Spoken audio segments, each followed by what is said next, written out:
A filosofia diz: deixa-me limpar agora os seus olhos que estão encobertos por uma névoa de coisas mortais. Olá, eu sou a Helena Tropical. Este vai ser um canal dedicado a falar minhas bobajadas e reflexões mais loucas, com base nos meus estudos, porque desde o útero da minha mãe, Deus colocou em mim a pedância, o desejo de ser professoral e falar o que estou pensando, como se fosse a coisa mais uau, genial do mundo. Na verdade é porque eu tinha muita facilidade de memorizar as coisas que eu estudava, só que eu não tinha muito que uma utilidade para elas. Na verdade, meus focos são cultura clássica, literatura, filosofia e principalmente pedagogia, só que eu não sei se isso interessa a alguém no mundo, porque eu quero ser educadora domiciliar, quero fazer homeschooling com minhas crias.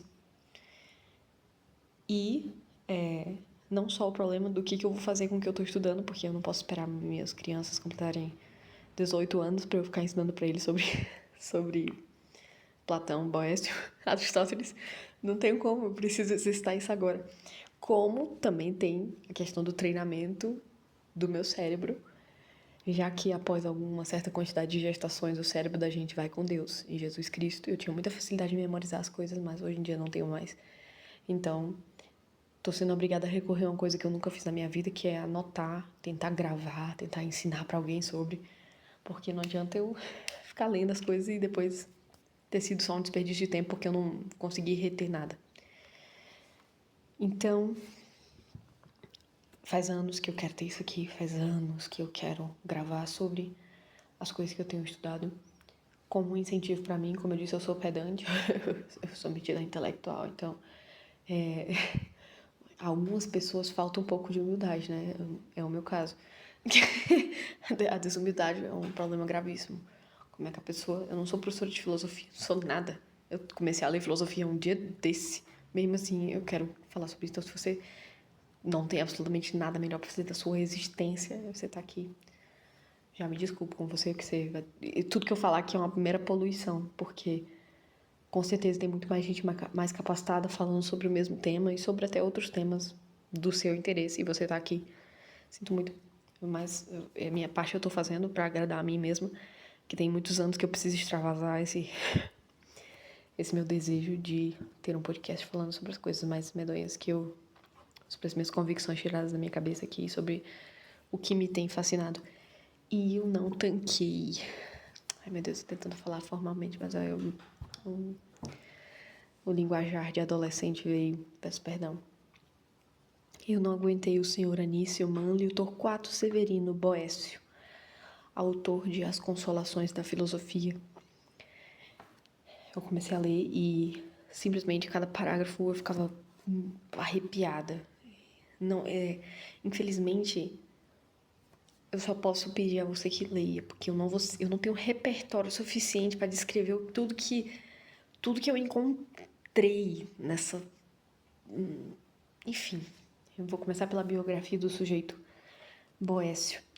Ele foi adotado por uma importante família senatorial romana, casou-se com uma mulher de família muito importante, foi elevado à posição de senador, em seguida de cônsul, chegou a ter 2 filhos nomeados cônsuls e, por seu amor à justiça, numa situação em que um colega senador foi denunciado como traidor, ele defendeu esse colega senador, que não entendeu que não tinha materialidade ali naquela denúncia. E por ele ter defendido o acusado de traição, ele também foi acusado de traição e acabou preso, já idoso, ultrajado, humilhado, sendo torturado, apanhando e sabendo que ia ser condenado à morte e ia morrer. E foi na cela da prisão, nessa civilização em decadência, que é já no finalzinho do Império Romano, ele escreveu esse livro e foi morto pouco tempo depois. Ele nasceu em 480 depois de Cristo e ele morreu em 525 depois de Cristo. Nasceu em Roma e morreu na cidade de Pávia.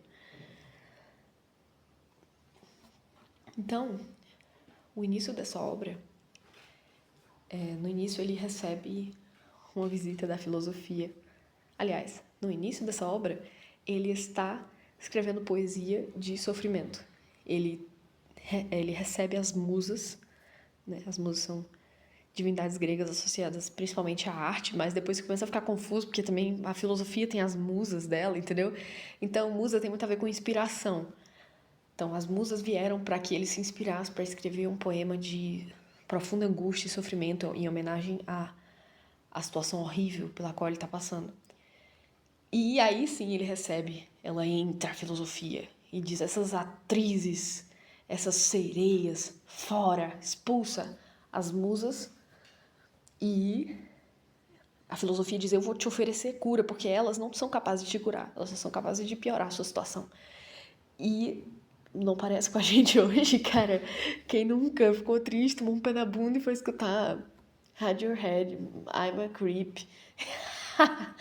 Pronto, segundo Boécio, segundo a filosofia, personagem de Boécio, péssimo isso que a gente faz. Totalmente desaconselhável, porque ainda que a poesia seja, naquela época, uma forma de arte muito afamada para a expressão das dores e pensamentos humanos, ainda assim ela é incapaz de curar, então ela só poderia arrastá-lo mais para a situação de miséria.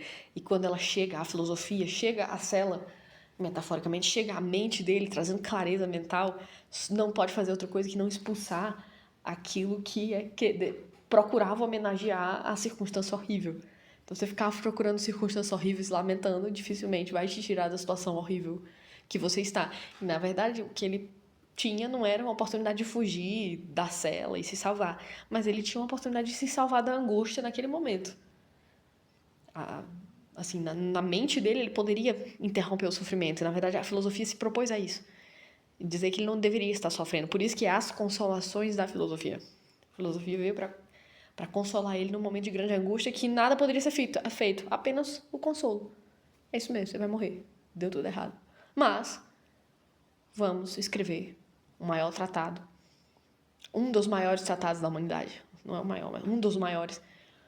Que foi a terceira obra mais lida de toda a Idade Média, que foi uma das bases do pensamento ocidental e que me deixa completamente arrepiada, porque ele traz elementos da cultura helênica, da filosofia grega, pela qual eu tenho muita admiração, embora não seja nada, não sou filósofo, nem li, ainda não li nem toda a obra de Platão, não li nem toda a obra de Platão ainda faltam, sei lá, 3, 4 diálogos, e parece que eu deixei os mais importantes por último, incrivelmente. Porque todo mundo só cita os que eu não li. Incrível. Eu li achando que estava arrasando, aí quando eu vou ler um livro de alguém que está falando sobre Platão, aí sempre o cara cita um livro que eu não li. Eu fico ultrajado da minha vida. Basta que eu leia que o livro perde a importância e ninguém mais fala dele. Aí os que eu não li é que são os brabos mesmo ali que eu vou entender o pensamento do Platão. Ou seja, eu realmente não sei nada. E ainda não li a obra de Aristóteles, mas eu li muita gente falando sobre Aristóteles, porque eu tenho medo de ler Aristóteles. E eu estava com medo de não entender as consolações da filosofia porque não li Aristóteles. E esse medo persiste porque, como eu não li, eu não tenho como saber se ele está fazendo referências a Aristóteles. Como eu percebi... Inicialmente, eu tinha dúvidas. As coisas que ele falou me fascinaram tanto, por exemplo, a questão de a filosofia consolar, ou seja, a clareza de pensamento, o bom pensar, trazer para ele o alívio da dor. Eu sou protestante, então, para mim, Deus é que traz o alívio. Deus, enquanto pessoa, é ele que traz o alívio. E eu fiquei pensando, será que Deus não se ofende de eu ficar tão empolgada com a ideia de quando eu tenho um sofrimento eu conseguir apelar para a filosofia, para metafísica, para conseguir ter paz interior numa situação de sofrimento? Será que Deus não fica assim, enciumado? Deus é ciumento, ele mesmo diz. Mas pelo que eu entendi... e aliás, eu fiquei meio receosa de que Boécio fosse, na verdade, um pagão, porque eu não tinha certeza absoluta se ele era cristão. Eu tive que voltar a ler. Na verdade, como vocês sabem, eu tenho uma certa quantidade de crianças, então eu sou uma pessoa muito loucamente atarefada. Eu tenho no máximo 30 minutos por dia para ler, com saúde, assim, sem ter que dormir 4 horas da manhã. Mas eu tenho muito tempo para ouvir audiolivros. Então, eu fico ali lavando a minha louça, eu fico ali fazendo meu trabalho braçal, botando roupa na máquina, estendendo roupa, fazendo comida, pedindo crianças de se enfiar os dedos na tomada, e fico escutando um audiolivro. Também dá para escutar com o seu fone Bluetooth uma música do Bruno Marrone, que é bom também, cara. É bom, você tá um fone Bluetooth e escutar uma música horrível destrói seus neurônios, porque os hindus já nos ensinaram que é o ciclo da construção e reconstrução, da destruição e da reconstrução. Então eu escuto o Boécio, depois eu escuto o Bruno Marrone, escuto o Conde do Forró, depois eu escuto um Mortimer J. Adler, e assim a gente se equilibra. Essa foi a pior piada que eu já fiz toda a minha vida, foi a coisa mais... Desculpa, esquece isso que eu acabei de falar. Era pra ser engraçado, tá?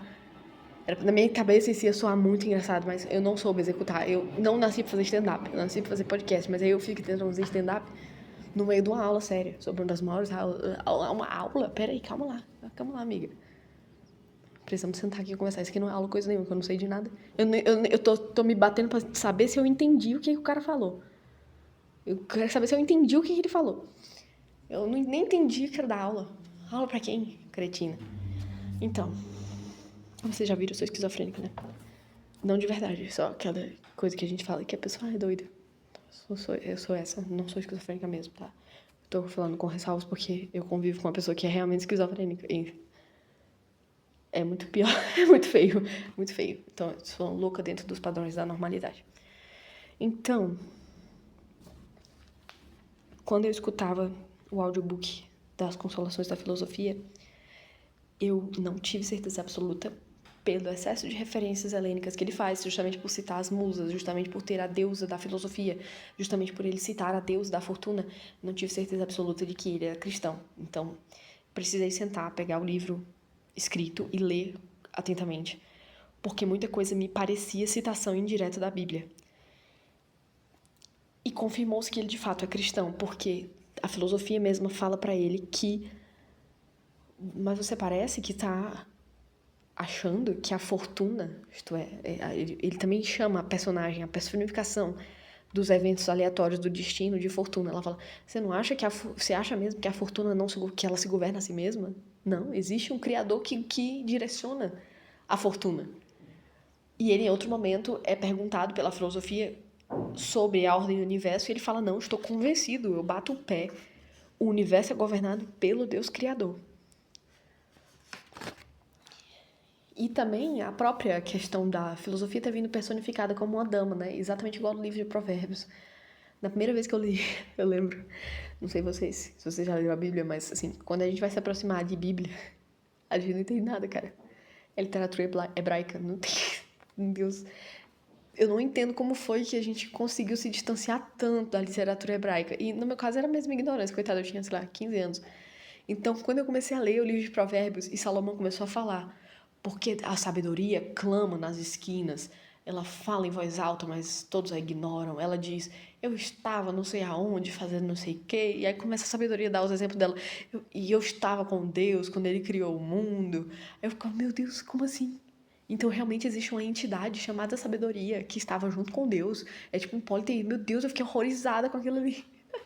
Foi um momento crente perguntando, ei, será que pode falar no telefone? Crente pode falar no telefone.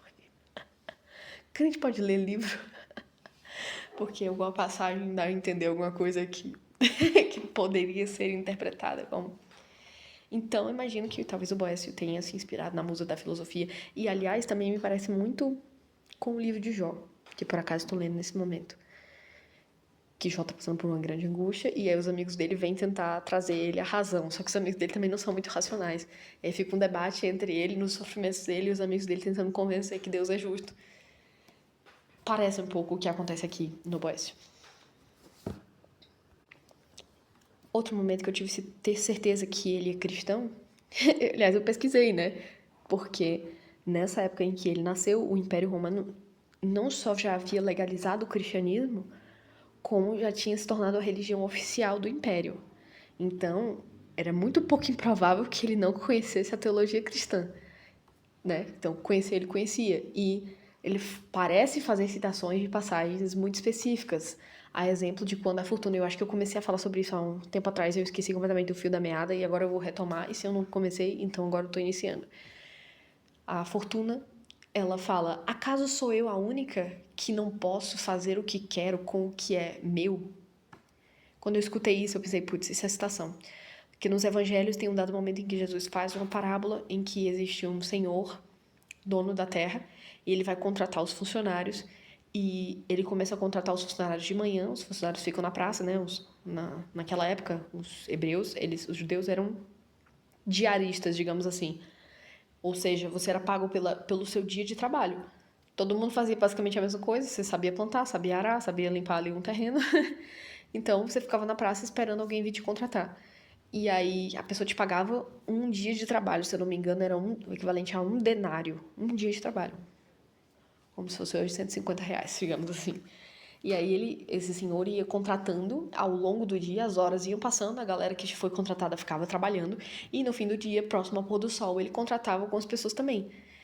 E ele prometeu a todos o mesmo salário. Quando ele iniciou o pagamento, no final do dia, pagava os que começaram a trabalhar por último. E os que começaram a trabalhar primeiro esperavam que iam receber mais. Mas eles receberam a mesma coisa, o mesmo pagamento. E ficaram indignados com esse senhor. E esse senhor disse: primeiro, eu não paguei a vocês o que era justo pelo trabalho de vocês? Vocês estão com raiva porque eu estou sendo generoso com a pessoa que trabalhou menos e paguei inteiro? Não me é lícito fazer o que quero com o que é meu? Ou seja, Jesus é a favor da propriedade privada. Mande isso para o seu amigo que diz que Jesus é comunista. Jesus diz que o senhor que tem o seu dinheiro para pagar um salário pelo funcionário que ele contratou, paga o que é justo e o que resta é dele e ele faz o que ele quiser. E nesse caso ele quis ser generoso com as pessoas que chegaram para trabalhar por último. Obviamente, esse texto não tem nada a ver em sentido com o que o Boyce falou. Nem sei porque que eu fiz questão de contar, dar todo esse arrudeio e contar essa história completa. Denunciei a minha naturalidade nordestina agora mesmo, não foi esse arrudeio, essa volta inteira. Mas o ponto é que o que a Fortuna diz, não, eu por acaso então sou a única que não posso fazer o que quero com o que é meu.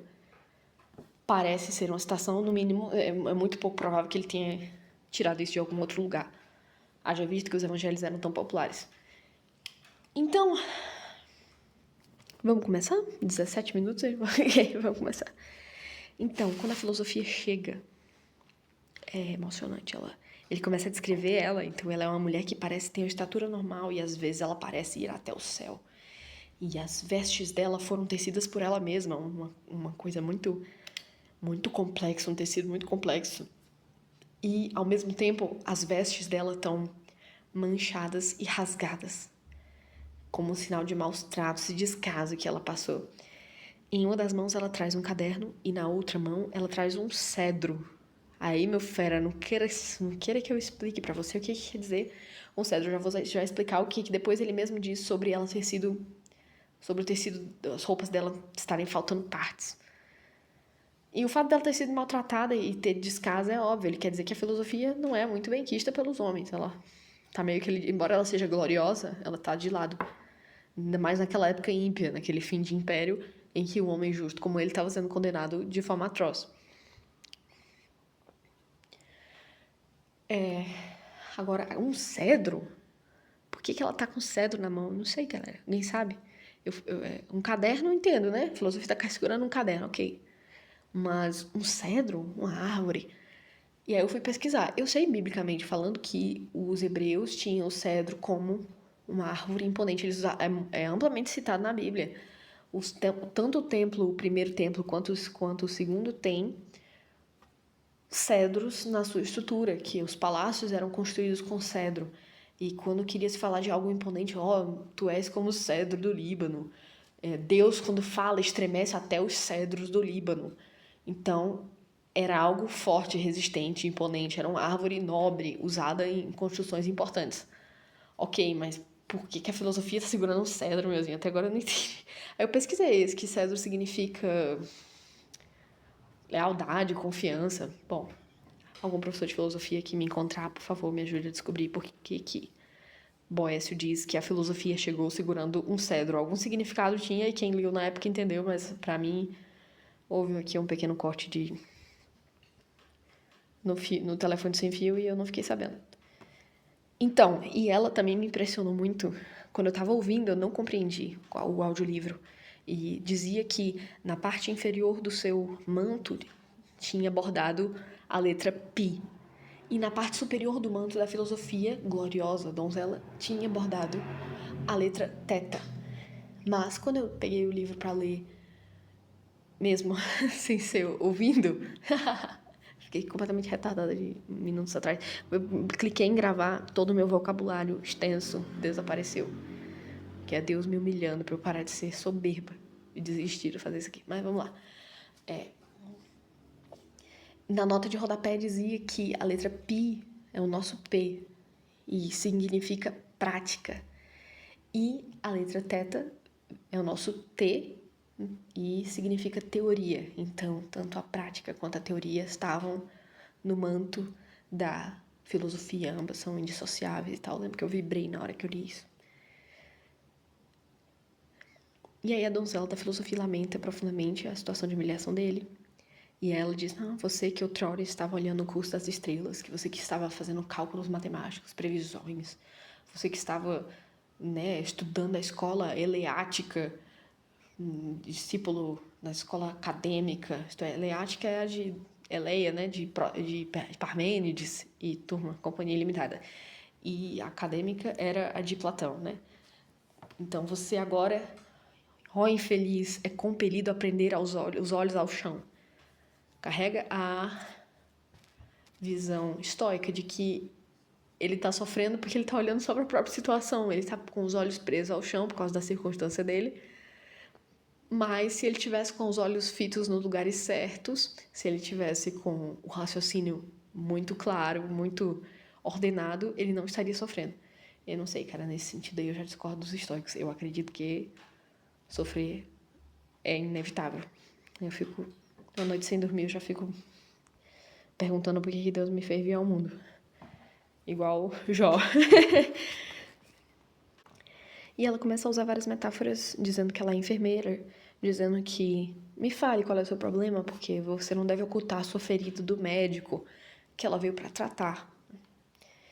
E aí surge essa frase que eu abri a gravação falando: deixe-me agora limpar seus olhos que estão encobertos por uma névoa de coisas mortais. E aí, obviamente, ele conta, Ele fala que tá uma desgraça, ele tá totalmente ultrajado, humilhado, sendo torturado. E aí ele ainda diz assim, você por acaso não tá percebendo que o nosso lugar de encontro agora é uma cela imunda e não as bibliotecas lindas de marfim, onde eu costumava falar com você? Aí ela fala, não, eu não me incomodo com o aspecto desse lugar, eu me incomodo com o aspecto da sua mente. Ela diz assim, não tanto as paredes da biblioteca que se erguem com vidro e marfim é que sinto falta, mas a câmara da sua mente, na qual um dia eu coloquei não livros, mas aquilo que dá valor aos livros, as doutrinas que eles contêm. Quando eu li isso, eu tremi na base. Primeiro, porque me suscitou uma antiga discussão mental que eu tinha comigo mesma, que é a seguinte. Se você já leu Sete Lanches, A Vida Intelectual, você viu lá que ele cita que fazer anotações é algo imprescindível em toda a vida de estudos de uma pessoa. Eu nunca consegui internalizar isso. Pra mim, isso é uma coisa totalmente alienígena. E não é só ele que fala isso, todo mundo que o leu passou a fazer... O Rodrigo Gugel fez um vídeo falando sobre isso. O Hafner Fernandes falou sobre isso. Todo mundo, o filho do Olavo falou sobre isso. Todo mundo, toda a galera inteligentinha aí da filosofia fala que é imprescindível fazer anotações. Eu não tô dizendo que eles estão errados. Eu tô dizendo que, pra mim, eu não consigo internalizar isso. Sempre fui aluna negligente, nunca fiz tarefa de casa, nem coisa nenhuma, nem anotei nada que o professor falava. E eu consegui passar, então a vagabundagem prevaleceu na minha vida.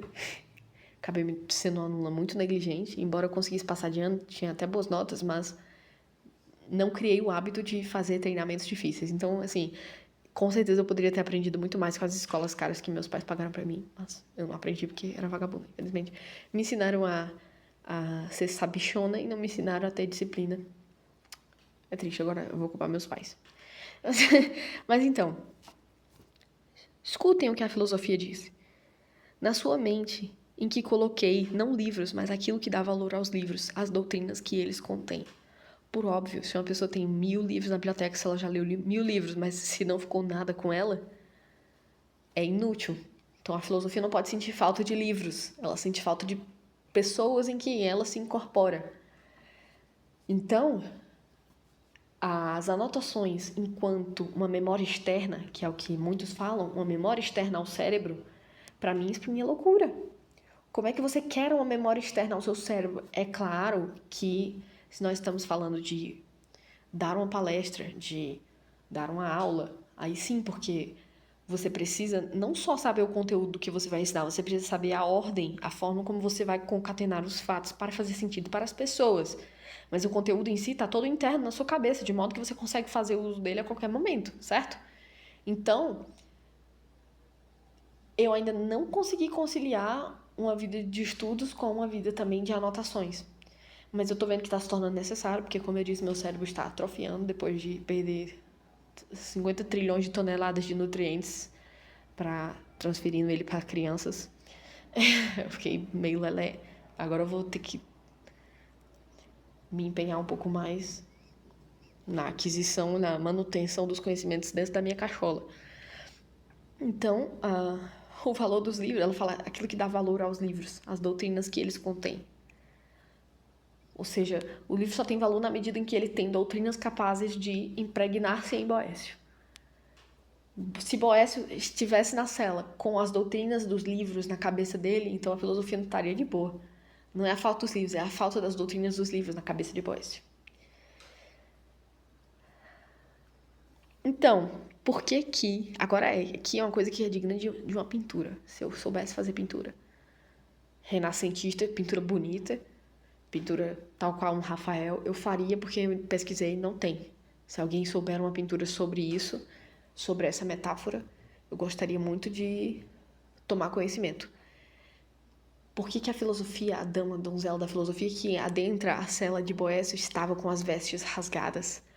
Por causa dos epicuristas e por causa dos outros pensadores a quem Boécio despreza, assim como Platão, que tentaram sequestrá-la, tomá-la à força, e ela tentou escapar deles, e eles rasgaram parte das vestes e se contentaram em ter parte das vestes da filosofia para dizerem que são donos dela.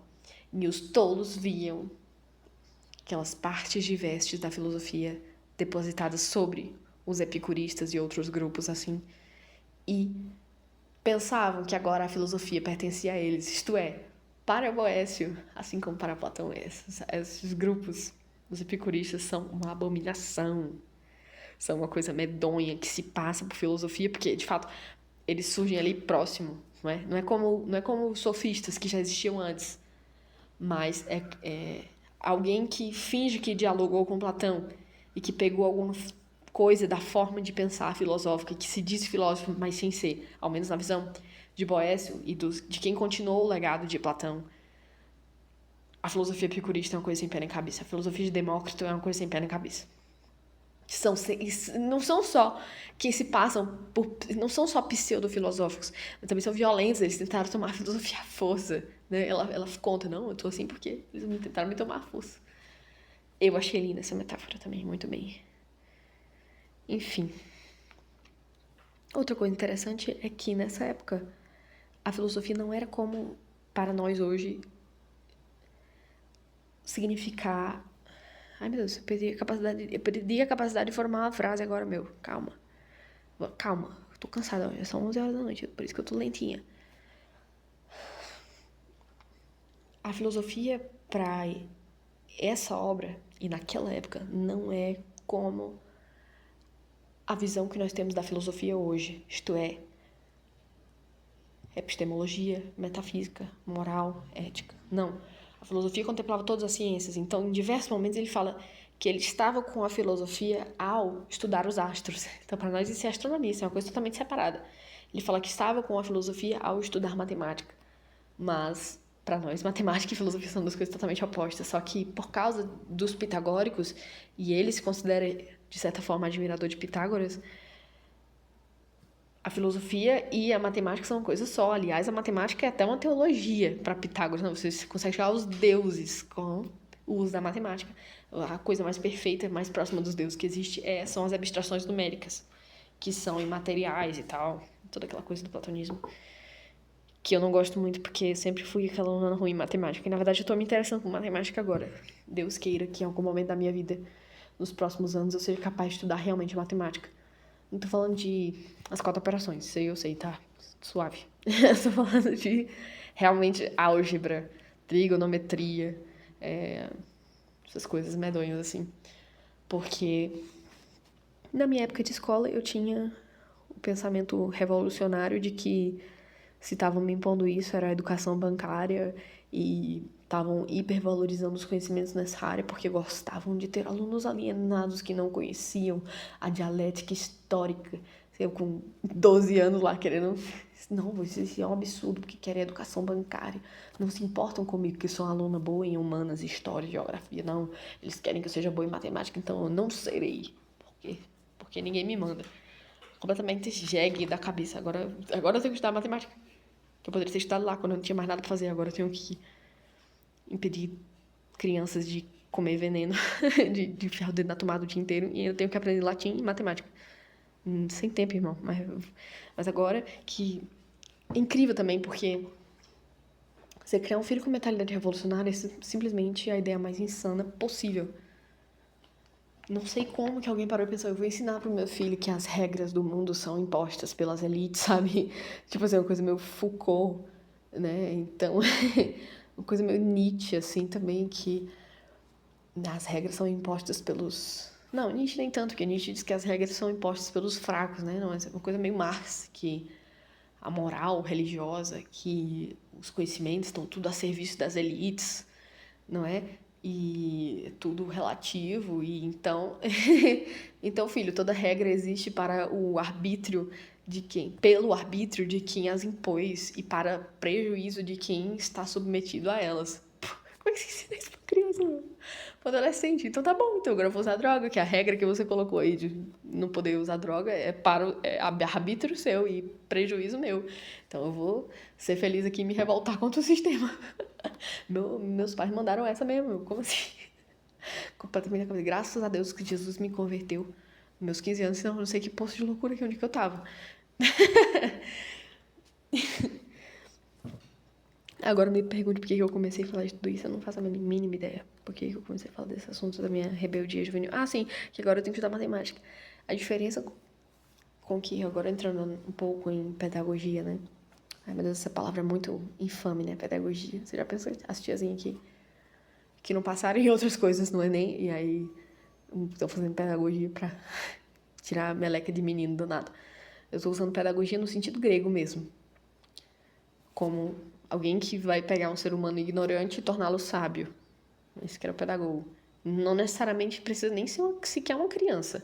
Pode ser um adolescente ou até mesmo um adulto. Um pedagogo, por mais que seja associado à infância, mas também pedagogo é tipo um professor mesmo. Então, no sentido pedagógico, o bem de você falar bem do que você está ensinando, né? Do conhecimento. Se você chega falando aquela baboseira paulo-freireana de que a educação é bancária, de que fazer atividade é só para te treinar para você ser um funcionário, é o que eu pensava. Cara, eu tinha pavor de caligrafia. Eu tinha pavor, eu dizia assim... Poxa, qual é o meu raciocínio? Faz sentido. Imagine você exigir da criança que ela escreva um cabeçalho igual em todas as páginas do caderno dela. Pegando o caderno de uma criança próxima a mim, eu vi isso. Meu Deus, ela tem que escrever um cabeçalho igual em todas as páginas. Então, ela tem que escrever o nome da escola, o nome dela, a data, o nome da disciplina, sendo que aquele caderno é de uma disciplina só, então em todas as páginas ela tem que escrever igual. E eu ficava, meu Deus, isso é um absurdo, isso é um insulto à inteligência humana. Como é que eu obrigo uma criança a fazer uma coisa que um carimbo faz? Que um Ctrl+C e Ctrl+V faz?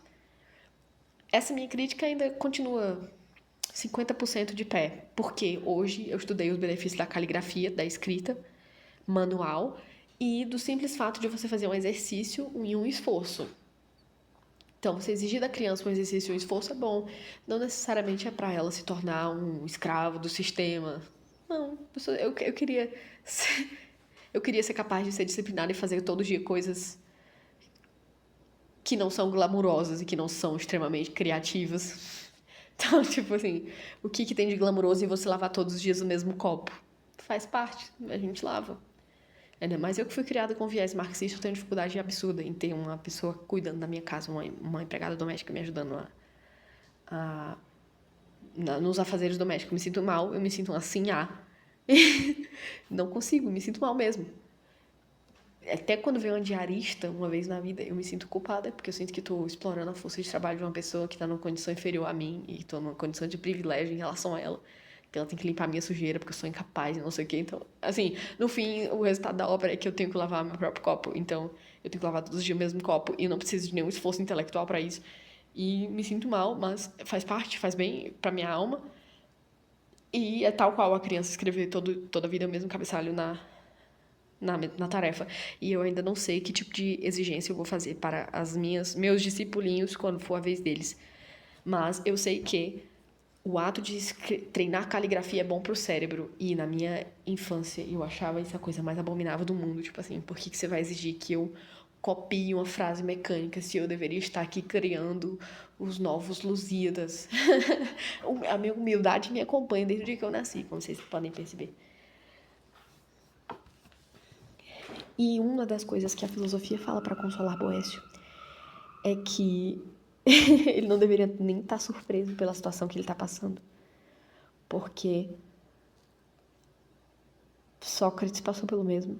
Sêneca passou por uma coisa parecida. E, na verdade, ela diz assim que ela mesma é agredida frequentemente. Ela mesma é ultrajada frequentemente. E os seus servos também são ultrajados e agredidos constantemente. Ela diz, suas vidas eram manifestos contrastes ao caminho dos ímpios. Então, é bastante comum que os seguidores da filosofia, da boa moral, de fazer o que é certo, sejam perseguidos porque eles são íntegros no seu agir. Então, em situações em que eles tinham que optar por se preservar ou preservar o bem maior, eles optam por preservar o bem maior e acabam deixando de salvar a si mesmos e acabam sendo mortos, ou perseguidos, ou exilados, ou ultrajados. E a filosofia diz que não era nem pra ele estar surpreso com isso. Mas o que me surpreende, na verdade, não é nem que ele tenha elaborado esse diálogo com a filosofia. O que me surpreende é que um sujeito que está às vésperas de morrer tenha parado para ver a situação dele em terceira pessoa de tal forma que ele elaborou os conflitos internos dele, dando uma lição para toda a raça humana, dando uma lição para toda a civilização ocidental. Meu Deus do céu, isso é um daimon entre nós, isso não é um ser humano normal. Imagina que tu estás à beira da tua morte. E em vez de, ele reconheceu dentro de si os lamentos, porque ele retrata a si mesmo junto das musas, escrevendo poesias fúnebres e tristes da própria desgraça. Mas ele retrata a si mesmo encontrando com a filosofia, encontrando cura, clareza. E os argumentos da filosofia, eu também me perguntei enquanto lia, diante da minha empolgação com a ideia de que a filosofia ia me consolar de todos os males. Eu perguntei, será que Deus não sente ciúme disso? Porque Deus, enquanto pessoa, é que nos consola. Mas a filosofia, a primeira coisa que ela pergunta pra ele, uma das primeiras coisas que ela pergunta é: e você acha que esse mundo aí tá governado pelo caos? Como assim? Ele responde, não, é o único Deus, o Criador, que governa o universo. Ou seja, a filosofia, antes de mais nada, ela é teologia. Ela é explicar, olha, como realmente não tem como é que eu vou fazer, como é que eu vou ter quaisquer princípios, quaisquer reflexões sobre quaisquer coisas se eu ignoro a natureza do universo. Porque se isso aqui é só um mundo material, aí é uma coisa, meu camarada. Aí é uma coisa. Se isso aqui existe uma divindade que nos governa, e essa divindade é uma pessoa, ou ela é impessoal, ou são várias, elas rivalizam entre si, ou elas têm um grau hierárquico entre si, eu tenho que agradar algumas delas, ou eu posso ser elevado, ficar mais próximo delas, ou elas não se revelam e não estão nem aí, porque a gente vai, oxi, realmente o início da filosofia tem que ser a teologia. E eu concordo plenamente que Deus consente que a teologia é uma fonte de consolo para nós. Eu conheci a Deus, conheci a forma que Deus criou o mundo, conheci a natureza do homem, e num certo momento ela fala uma coisa que é digna de nota. ela pergunta... Aliás, ele fala. Ela pergunta a ele: o que pensa ser o homem? Logo no início, quando ela começa a querer tratar os sofrimentos dele. O que pensa ser o homem? E aí ele diz: homem é um ser dotado de razão e sujeito à morte. Sujeito dotado de razão... Não. Ser dotado de razão e sujeito à morte. Óbvio que ele não concorda com essa definição. Essa foi a definição que ele deu no início, em face dos seus sofrimentos, e vai ser contraposto com a filosofia, esclarecendo os pensamentos dele. Mas veja, que coisa... Quem hoje discordaria disso? Na situação depressiva, horrenda, que a alma do homem do século XXI se encontra, pós-pandemia, pós-sofrimento, pós-dentadura do anticristo. Quem é que não se sente tentado a pensar que somos seres dotados de razão e sujeitos à morte? Quer dizer, uma formiga não é dotada de razão, e por isso o fato de que ela vai morrer não é tão trágico. Mas um ser dotado de razão que sabe que vai morrer, um ser que é capaz de contemplar os astros, a organização do universo, a beleza dos seres, a mecânica, a literatura, e esse ser sabe que vai morrer, que ele é finito, que ele precisa... Não sei nem o que ele precisa, se ele venha precisar de algo, mas a gente sente que precisa, ao menos eu me sinto muito inquieta. Um dos motivos mais graves pelos quais eu quero gravar isso aqui é porque, sei lá, eu sinto que isso aqui tem alguma coisa a ver com o propósito da minha existência. Não essa gravação em si, mas o conhecimento e a transmissão do conhecimento. Por algum motivo a gente quer ser objeto de fascínio porque estamos em face da finitude. Quem sabe até o final dessa leitura, porque eu obviamente não terminei o livro ainda aqui. Em face do término dessa leitura, eu me sinta menos impelida a ficar me amostrando nas internets, querendo ser objeto, minha mente sendo objeto do fascínio das pessoas. Porque isso é uma estupidez, eu sei que como eu disse, isso aqui que eu tô falando é uma mera poluição dos seus sofritos. Pra encerrar, a última coisa que eu vou falar é sobre quando ele começa a acusar a fortuna. Ele também traz essa personagem da mentalidade helênica, que é a personificação dos eventos que elevam o homem, que fazem o homem decair e que o abateu completamente nesse momento. Ele a acusa, diz que ela é volátil, diz que ela não se importa com o sofrimento do justo e diz que ela eleva o ímpio, muito parecido com o livro de Eclesiastes, muito parecido com o livro de Jó. Então, por isso que eu digo que não tem dúvida que ele está fazendo citações a essas obras, porque, que eu saiba, um questionamento dessa natureza em relação ao destino, à sorte, né, não apareceu para mim até agora em nenhum lugar do pensamento helênico. Não que eu tenha lido tudo, tá? Eu não li muito pouco. Eu li os dramaturgos, as principais obras dos principais dramaturgos, e eu li a Ilíada. Eu comecei a Odisseia, mas larguei porque estava lendo uma versão muito difícil e desisti. Mas, enfim, já deu pra... E li uma parte da filosofia. Uma pequena parcela.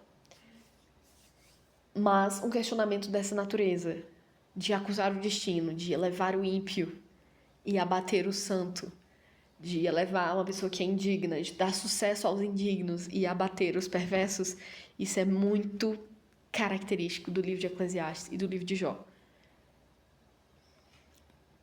Só que aí a filosofia começa a defender a fortuna. Ela diz o seguinte: como assim, minha camarada? Primeiro, que você saiu nu da barriga da sua mãe. A fortuna tem os bens dela para dispor como quiser. Então ela dispõe o sucesso, a fama, a notoriedade, o poder, como ela quer, a pessoas que eram indignas. E como esses bens não eram da pessoa e sim dela, porque ela os deu, então ela pode recolhê-los a qualquer momento. E se você é um amante dela, então aceite-a como ela é.